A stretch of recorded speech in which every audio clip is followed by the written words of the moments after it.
Assalamualaikum warahmatullahi wabarakatuh. Salam sejahtera bagi kita semua. Perkenalkan, nama saya Bicar Franky Leonardo Manurung, mahasiswa program studi Magister Hukum Universitas Internasional Batam.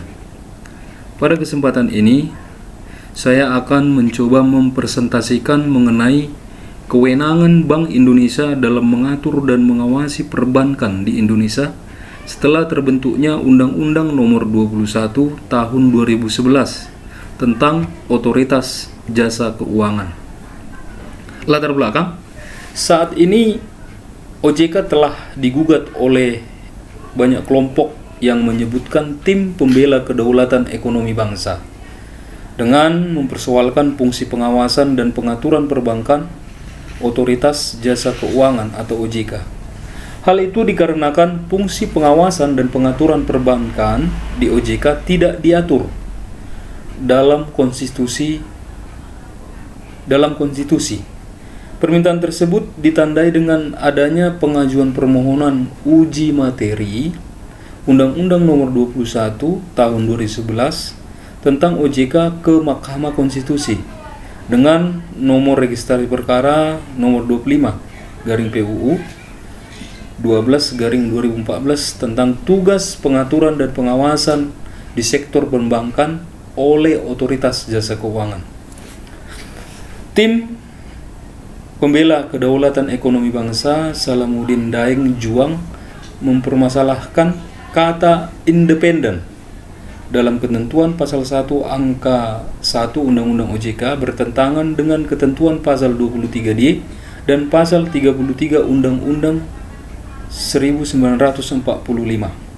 Menurutnya kata independen dalam konstitusi hanya dimungkinkan dengan melalui bank sentral, bukan OJK. Atas dasar itu, kata independen dalam pasal 1 angka 1 Undang-Undang OJK dicangkok secara utuh dari pasal 34 ayat 1 Undang-Undang Nomor 3 Tahun 2004 tentang Bank Indonesia.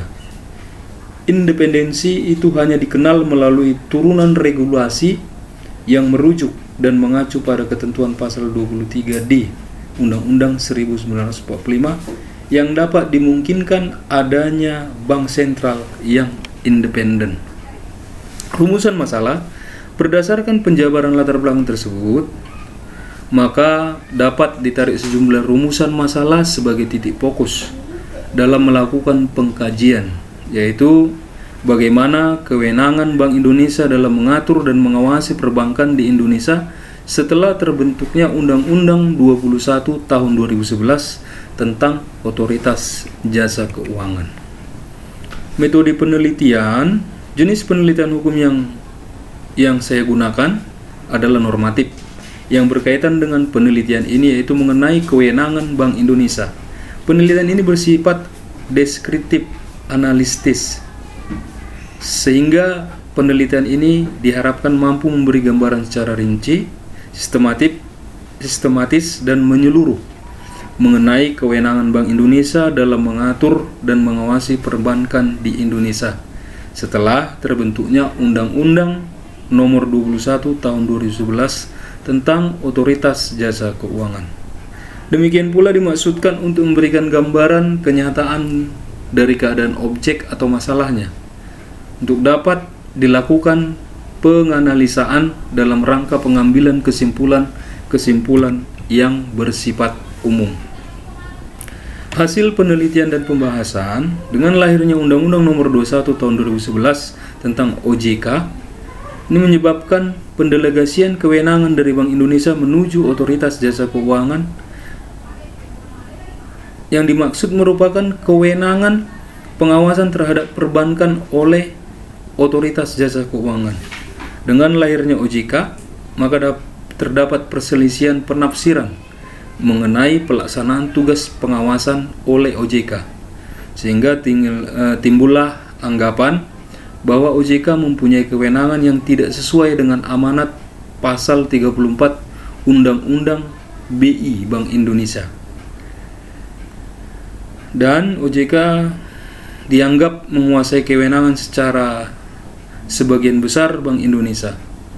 Kewenangan OJK berdasarkan Undang-Undang Nomor 21 Tahun 2013 tentang OJK antara lain terdapat pula pasal 4 sampai dengan pasal 9. Pendelegasian kewenangan dalam pengaturan dan pengawasan perbankan ke OJK menyebabkan fungsi Bank Indonesia dalam mengatur dan menjaga kelancaran sistem pembayaran menjadi bukan lagi merupakan ranah atau tugas fungsi dari Bank Indonesia, karena menjaga dan mengatur sistem pembayaran merupakan suatu usaha untuk mengelola agar dalam sistem pengelolaan data penyelenggaraan sistem pembayaran. Adapun tugas wewenang Bank Indonesia dalam menjaga sistem kelancaran